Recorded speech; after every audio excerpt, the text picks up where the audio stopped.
Okay, so originally I wasn't going to do this video. The reason being was because I angered a number of Lois fans on Twitter earlier tonight. To be honest, I mean, I did apologise about it, but I think they missed the actual point that I was making. It wasn't that I was just using Lois as a, just to get people angry. I was using Lois as an example. And that example is the fact that up until around season 4, Smallville had a huge, ratings and a lot of people watching the show. And I know a lot of, there are a number of friends of mine who have watched the show from the beginning that actually sort of stopped watching it after season 4 when Lois arrived, because as far as they're concerned, and as the way that the comics and the movies and the cartoons have been going, Lois and Clark don't meet each other until they're both working at Daily Planet, which I can understand from their point of view. But that aside, as I say, that wasn't the idea as to why I mentioned Lois in the first place. Excuse me. The reason I mentioned Lois was because there's an article that's been released today by a guy called William Keck from TV Guide, and it's also been posted on Krypton site as well, regarding Laura Vandervoort's return as Kara in the episode Supergirl. Now, the article itself actually sort of states that Kara is going to be some sort of inspiration to Clark, and it's kind of angered a number of, Superman fans in particular. Me being one of them, and there's been a few others as well. There's been a couple of people on Brian and Kelly's Facebook page who have voiced their concern about it as well. And I have to admit, I mean, I don't know how the episode itself is going to play out. I'm sure it's going to be totally different. We may be exaggerating our, disappointment in some way. They might play it a bit differently. But to kind of say that Kara is going to be seen as the inspiration for Clark to be, to get his secret identity in motion, with the glasses and everything, it's wrong. Because as far as I'm concerned, it's Superman who inspires the other heroes. It's not Green Arrow inspiring Clark Kent. It's not Supergirl inspiring Clark Kent. It's not Aquaman inspiring Clark Kent. No.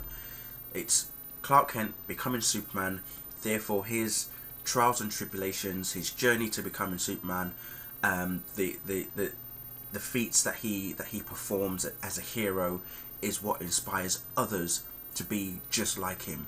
Okay, in the comics, Kara is portrayed as sometimes as a rebellious teenage girl.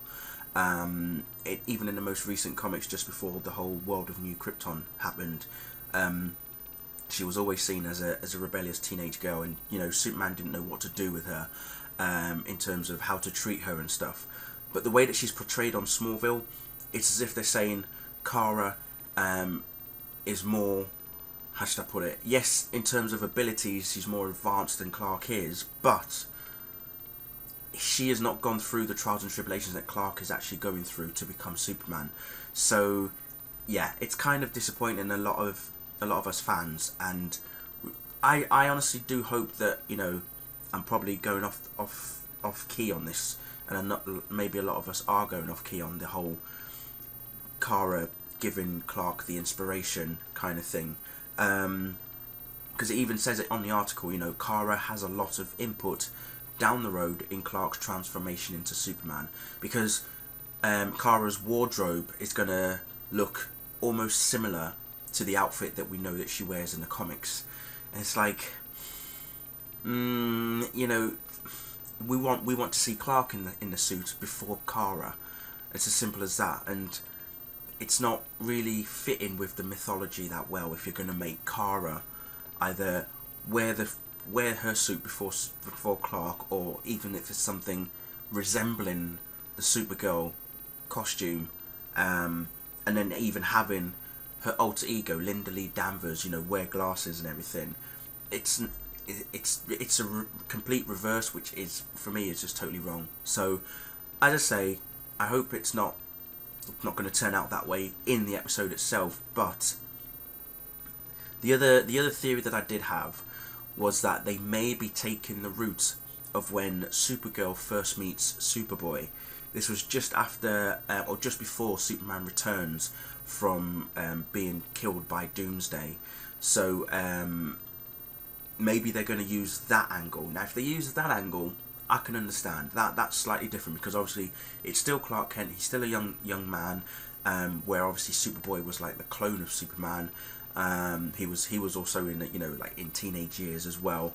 But as I say, if they take that road, then that's fine. But if you're going to turn around and say Clark's going to be inspired in some way by Kara's transformation and this, that and the other, well, I'm sorry, but what's the whole point in even having Smallville if it's not about Clark becoming Superman without him having to be inspired by other people?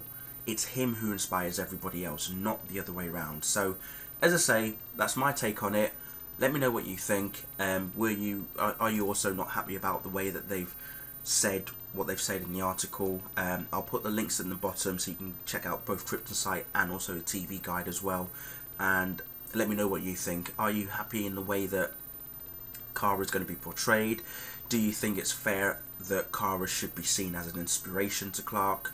I know that they are taking Smallville in their own direction, but there's taking your own direction and there's turning the mythology on its head, which I feel they're kind of doing in this episode. So, as I say, maybe the episode itself, when we do see it, is slightly different to how I'm talking about it. But, yeah, again, as I say, just let me know what you think, and I'll speak to you all later. Goodbye.